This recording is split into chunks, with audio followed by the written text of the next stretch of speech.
Assalamualaikum warahmatullahi wabarakatuh.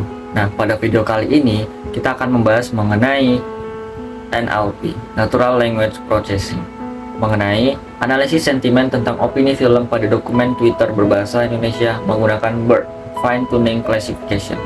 Perkenalkan, saya Hamdi Syukron, NIM 12050310 504. Oke, baiklah. Langsung saja. Di sini saya sedang mempelajari mengenai AI pada domain NLP di Orbit Future Academy. Nah, langsung saja mengenai latar belakang masalah dan tujuan serta urgensi. Latar belakang, pertumbuhan media sosial yang sangat pesat tidak membuat Twitter ditinggalkan oleh penggunanya. Twitter merupakan salah satu media sosial yang memungkinkan penggunanya untuk melakukan interaksi, berbagi informasi, atau bahkan untuk mengutarakan perasaan dan opini, termasuk juga dalam mengutarakan opini film. Nah, banyaknya review film semakin hari semakin membuat pengguna tidak dapat mengetahui kualitas dari film tersebut. Nah, makanya dalam studi ini akan dibahas bagaimana melakukan analisa terhadap review film agar dapat dilakukan teknik pengklasifikasian review film sehingga diketahui kualitas baik buruknya suatu film dengan lebih mudah. Nah, proses untuk menganalisa review film tersebut disebut dengan sentiment analysis. Jadi, sentiment analysis ini adalah proses yang bertujuan untuk menentukan isi dari dataset yang berbentuk teks, mau itu dokumen, kalimat, paragraf, dan lain-lain yang memiliki sifat positif, negatif, atau netral. Pendekatan yang digunakan untuk melakukan sentiment analysis ini terhadap data dari review film adalah dengan menggunakan pendekatan klasifikasi menggunakan algoritma BERT, Bidirectional Encoder Representation From Transformer. Oke, selanjutnya dataset yang digunakan dalam percobaan kali ini ialah menggunakan dataset opini film Twitter berbahasa Indonesia yang diambil langsung dari Twitter. Nah, sejauh ini baru terdapat sedikit penelitian terkait dengan analisis sentimen dengan menggunakan algoritma BERT yang dilakukan fine tuning dengan beberapa layer. Penelitian yang dilakukan oleh Alexander Ritzel itu memperoleh akurasi sebesar 79,19% dengan menggunakan dataset dari Pontiki, yaitu laptop dataset. Oke, baiklah, selanjutnya mengenai tujuan dan urgensi. Yang pertama, untuk mengetahui bagaimana menerapkan metode BERT dalam klasifikasi analisis sentimen tentang opini film. Yang kedua, untuk menentukan bagaimana model dan nilai akurasi terbaik dalam klasifikasi sentimen opini film berdasarkan metode BERT. Nah, yang terakhir, untuk mencari sentimen positif atau negatif terkait opini film. Selanjutnya kita masuk ke BERT, Bidirectional Encoder Representation From Transformer atau BERT. Itu dapat kita lihat bahwa skema dari algoritma BERT ini ialah pertama, dimulai dari load data, yang selanjutnya text pre-processing, kita masuk ke load tokenizer, selanjutnya input formatting, selanjutnya load pre-trained model, selanjutnya kita lakukan fine tuning, lalu feed neural network, lalu yang terakhir output. Nah, pada tokenizer yang digunakan harus sama dengan pre-trained model yang digunakan. Selanjutnya, kalau feed forward neural network itu digunakan untuk pengklasifikasi. Nah, sebelum kita melakukan BERT ini, kita harus menyiapkan library atau tools yang akan digunakan pada BERT ini. Yang pertama, kita akan menyiapkan transformer, simple transformer, atau fast BERT yang bisa kita gunakan nanti. Oke, selanjutnya dataset. Dataset yang digunakan adalah dataset yang diambil dari Twitter Sentiment Crawling Dataset Twitter yang memiliki positif dan negatif, lalu bagaimana sentimen masyarakat. Selanjutnya kita masuk ke pre-processing data. Ada 4 tahapan pre-processing data yang digunakan. Yang pertama, scaffolding, yang kedua encoding, yang ketiga feature selection, yang terakhir trend and test data splitting. Penjelasan dapat kita lihat nanti waktu hands-on. Selanjutnya penerapan model dan parameter. Di sini kita menggunakan model transformer BERT.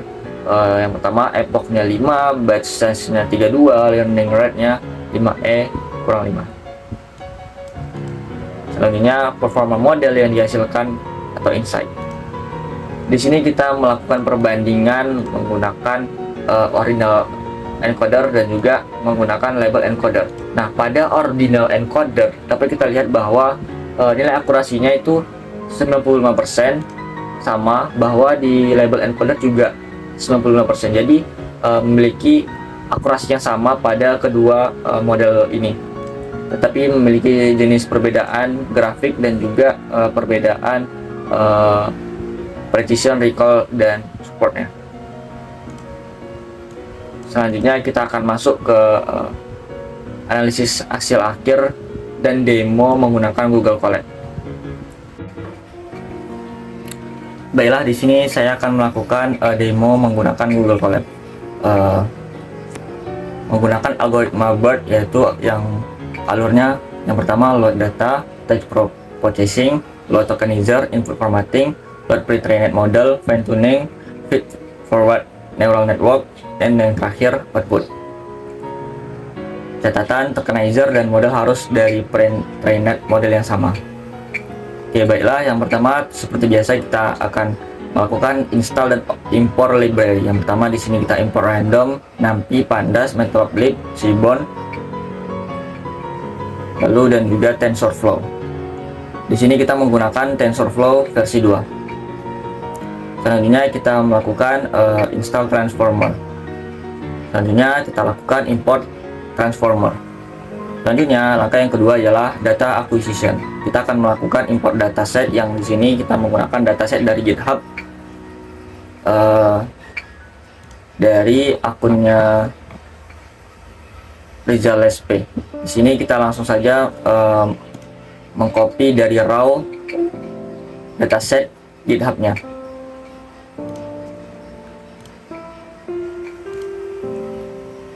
Selanjutnya kita melakukan baca data.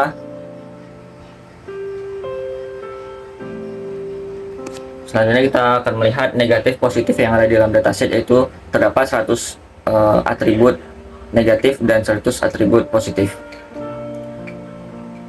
Langkah yang ketiga, kita akan melakukan text preprocessing, yang dimana di sini adalah merupakan tahapan dari case folding. Nah, text lower itu ialah digunakan untuk mengubah teks menjadi lowercase. Text result ini digunakan untuk menghapus URL. Nah, yang di sini digunakan untuk menghapus angka. Selanjutnya kita akan menghapus karakter tanda baca, dan yang terakhir kita akan menghapus white space. Nah, selanjutnya kita akan melakukan tahapan encoding dan dengan ordinal encoding. Ada dua tahapan yang kita lakukan di sini, ialah encoding dengan ordinal encoder dan juga encoding menggunakan label encoder. Kita akan melakukan perbandingan antara kedua ini. Selanjutnya kita akan melakukan merubah nama kolom menjadi comment.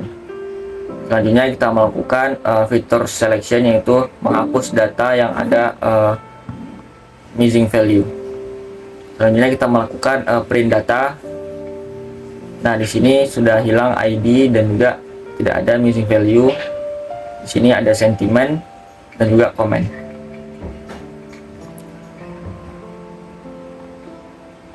Langkah selanjutnya kita akan melakukan membagi data splitting, data testing dan juga data training. Selanjutnya kita melakukan load tokenizer.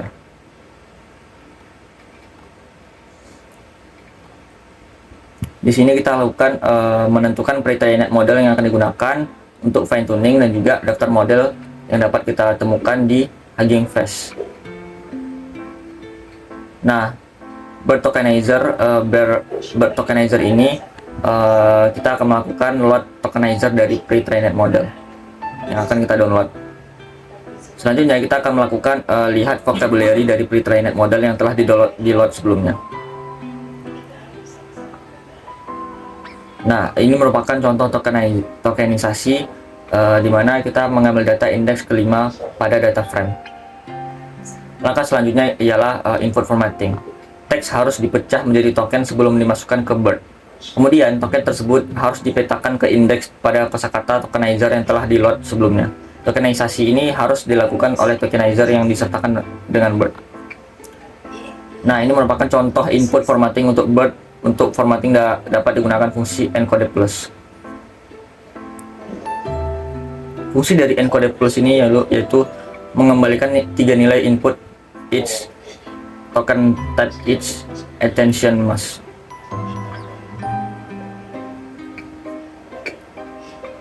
Nah, dapat kita lihat ini merupakan kalimat dari tokenizer. Selanjutnya kita akan melakukan pemilihan panjang sequence. Nah, dapat dilihat di grafik yaitu panjang sequence-nya terdapat maksimal 40 token. Nah, maka dari sini kita tulis 40 untuk maksimal length. Kita akan melakukan input formatting pada data latih dan uji. Pertama, kita akan membuat fungsi untuk menggabungkan langkah tokenisasi, menambah spesial tokens untuk keseluruhan data sebagai input formatting ke model BERT. Selanjutnya, kita akan membuat fungsi untuk memetakan input formatting agar sesuai dengan model BERT. Nah, selanjutnya kita akan membuat fungsi untuk iterasi pada setiap kalimat pada keseluruhan data. Nah, di sini kita akan melakukan penentuan model dan parameter. Kita akan menggunakan epoch sebanyak 5, batch size 32, learning rate 5e kurang 5. Barulah kita akan masuk ke tahap load pre-trained model.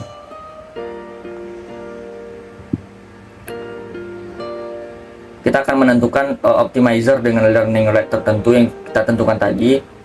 Paper aslinya menggunakan Adam optimizer.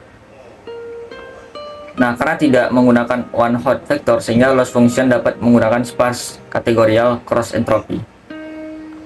Kita akan melakukan compile. Nah, selanjutnya barulah kita masuk ke fine tuning. Di sini kita akan melakukan proses data training data menggunakan epoch sebanyak 5 berdasarkan model yang telah dibuat sebelumnya.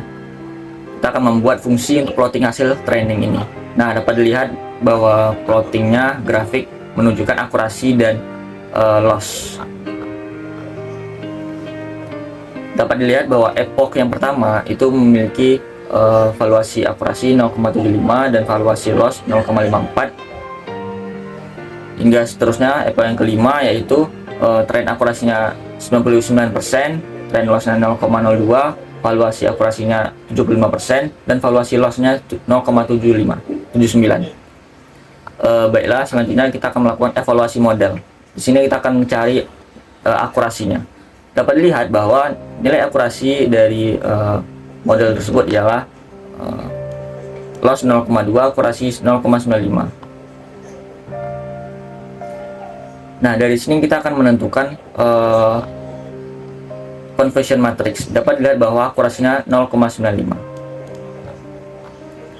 Selanjutnya kita akan melakukan prediksi data berdasarkan sentimen. Nah, kita akan melakukan load hasil fine tuning. Kita akan melakukan sampel text. Di sini kita tulis saja filmnya sangat bermanfaat.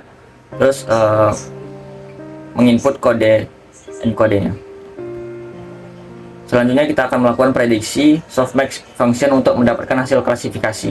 Di sini kita menginputkan labelnya yaitu negatif dan positif.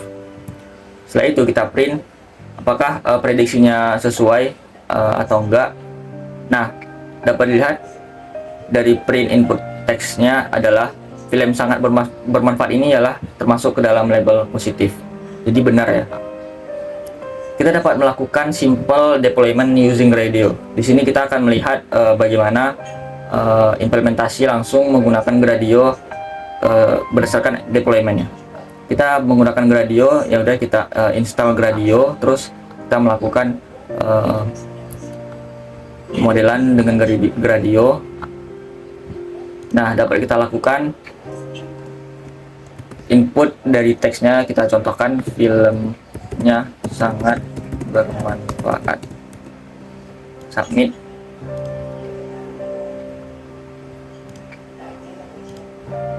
Di sini hasilnya positif, mungkin karena tidak di run ulang. Nanti saya akan tampilkan bagaimana hasil dari Gradio ini. Nah, kesimpulan akurasi dari menggunakan ordinal encoder ini ialah 0,95 atau 99%. Nah, perbandingan dari menggunakan label encoder juga sama, ternyata memiliki akurasi yang sama, yaitu sebesar 95%.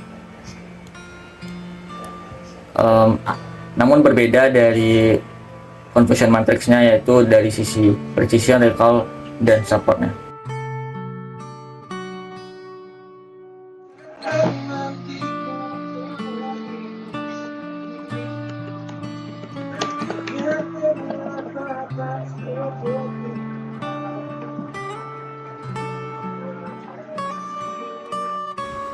Kesimpulan, klasifikasi analisis sentimen menggunakan model transformer BERT dengan panjang sequence atau max length yaitu 40, juga parameter epochnya 5, batch size-nya 32, learning rate-nya 5E/5, dan akurasi yang dihasilkan yaitu 95%, baik itu menggunakan ordinal encoder maupun label encoder.